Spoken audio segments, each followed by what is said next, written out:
یہ بڑا عجیب آدمی تھا مولانا دریابادی بھی. جس وقت حضرت تھانوی رحمۃ اللہ علیہ کی خدمت میں حاضر ہوئے تھے نا کہ ان کو عربیت پر بڑا کمال تھا لیکن ملحد تھے.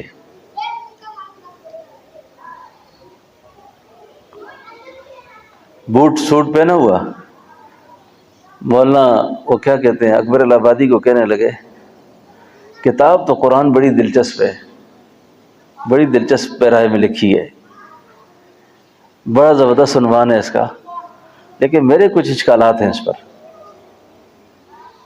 میرے کچھ اشکالات ہیں قرآن پر. تو مولانا دریابادی کو اکبر الہ آبادی نے ایک بات کی، تمہارے جو اشکال ہے نا، مجھے ایک آدمی پتا ہے، اس آدمی سے جا کے تم مل لو نا تو تمہارے یہ اشکال دور ہو جائیں گے. لیکن ان کی ملاقات کے آداب یہ ہیں کہ وہاں سوال نہیں کرنا، سوال کریں گے تو رہ جائیں گے، یہ نہیں کہ وہ تیرے سوالوں کا جواب نہیں دے سکیں گے. یہ گئے نا جب حضرت تھانوی کی خدمت میں، تو مشہور آدمی تھے یہ بھی. انہوں نے کہا حضرت میں آیا ہوں تو ملاقات کی غرض تھی، اور خط دکھایا اکبر الہ آبادی کا. انہوں نے کہا میں چند دن آپ کی صحبت میں رہنا چاہتا ہوں. چند دن جب گزارے نا، جو دل کی جو قساوت تھی نا، قلبی قساوت جب دور ہوئی نا، کوئی تقریر نہیں، کوئی لمبی چوڑی مجلس نہیں، وعظ نہیں، بیان نہیں. چند دن جب قساوت ختم ہوئی تو کہنے لگے حضرت میرا ارادہ ہے کہ میں آپ کی خدمت میں رہ کر کچھ استفادہ کروں اور بیعت کر لوں آپ سے.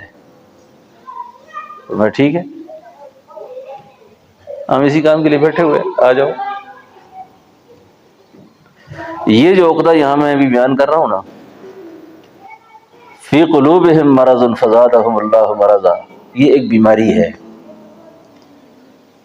یہ بیماری بعض اوقات ایسے لوگوں میں مستحکم ہوتی ہے جو علم کے باوجود، معلومات کا وسیع ذخیرہ رکھنے کے باوجود اللہ کی نافرمانی پر جرأت کرتے ہیں. اللہ کی نافرمانی پر جب وہ جرأت کرتے ہیں، اس جرأت کا جو نتیجہ ہوتا ہے، اس نتیجے کے طور پر اللہ ان کے دلوں پر مہر لگا دیتے ہیں، اور قبولیت حق کی جو استعداد ہے وہ ان سے سلب ہو جاتی ہے، چھن جاتی ہے اس سے. اور نتیجتاً اللہ سب کی حفاظت کرے، ملحد ہو کر، بے دین ہو کر، کافر و مرتد ہو کر دنیا سے رخصت ہوتے ہیں،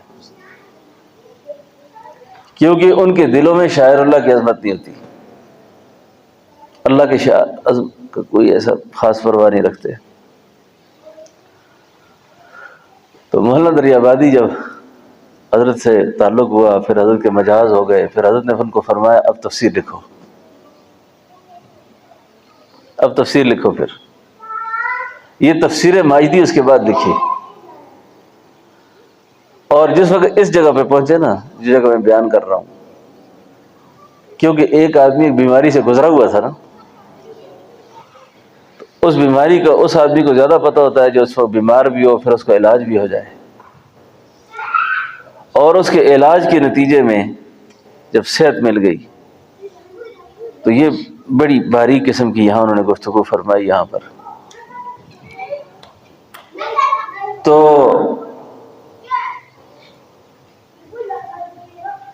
ایسے لوگوں کو اللہ تعالیٰ دکھ دینے والے عذاب سے دوچار کریں گے. علیم کا معنی کیا ہے؟ دکھ دینے والا. دکھ دینے والے عذاب سے یہ لوگ دوچار کیے جائیں گے، پریشان ہوں گے اس سے. اب یہ قساوت قلبی کس وجہ سے لگ گئی؟ وَمَن يَعْشُ عَن ذِكْرِ الرَّحْمَنِ نُقَيِّضْ لَهُ شَيْطَانًا فَهُوَ لَهُ قَرِينٌ. جو رحمان کو چھوڑ دیتے ہیں، رحمان کو یاد نہیں کرتے، اللہ فرماتے ہیں پھر ہم ان پر کیا کرتے ہیں؟ شیطان مسلط کر دیتے ہیں۔ جہاں اس چیزوں کا تزکیہ ہے، اس کے ساتھ ساتھ یہ ذکر اسم ذات کا زبانی طور پر اور قلبی طور پہ اس کا مراقبہ کرنا اور اس کا ذکر کرنا، اس کو ذکر میں رکھنا اپنے، تاکہ ادھر سے بھی ہماری حفاظت ہو رہی ہے اور ہم اندر سے بھی اس کی اپنی صفائی کی کوشش میں لگے ہوئے ہیں۔ اور مایوس نہیں ہونا۔ جتنے لوگ آپ بیٹھے ہوئے میری یہ گفتگو سنی ہے نا، کئی دلوں کو دستک ہوئی ہے بڑی سخت، کئی دلوں میں دستک لگ رہی ہوگی۔ مایوس نہیں ہونا، مایوس نہیں ہونا۔ مایوسی کا جو سوال ہے نا، وہ اللہ کو بہت ناپسند ہے۔ کفر معاف ہو سکتا ہے، شرک معاف ہو سکتا ہے، یہ ساری گناہ معاف ہو سکتے ہیں، لیکن کسی کو معافی کا دل ہو تو خدا نے آج تک اس قوم کی حالت نہیں بدلی، نہ ہو جس کا خیال اپنی حالت بدلنے کا۔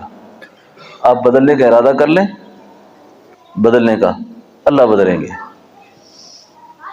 اللہ بدلیں گے۔ پھر دعا کریں، التجا کریں، یا اللہ میں تو یہ بات تو ٹھیک ہے جو کچھ ہو رہا ہے میرے ساتھ، سمجھ آئیے نا جی؟ تو انشاءاللہ اس کی برکت سے دل کی سیاہی دور ہو جائے گی، ٹھیک ہے نا؟ تو تھوڑی دیر ہلکا کر لیتے ہیں، ذرا مراقبہ بھی کر لیں، دو زانو ہو کر بیٹھیں، نہیں بیٹھ سکتے جیسے مرضی ہے بیٹھیں، دل کی طرف تھوڑی سی توجہ کریں ذرا۔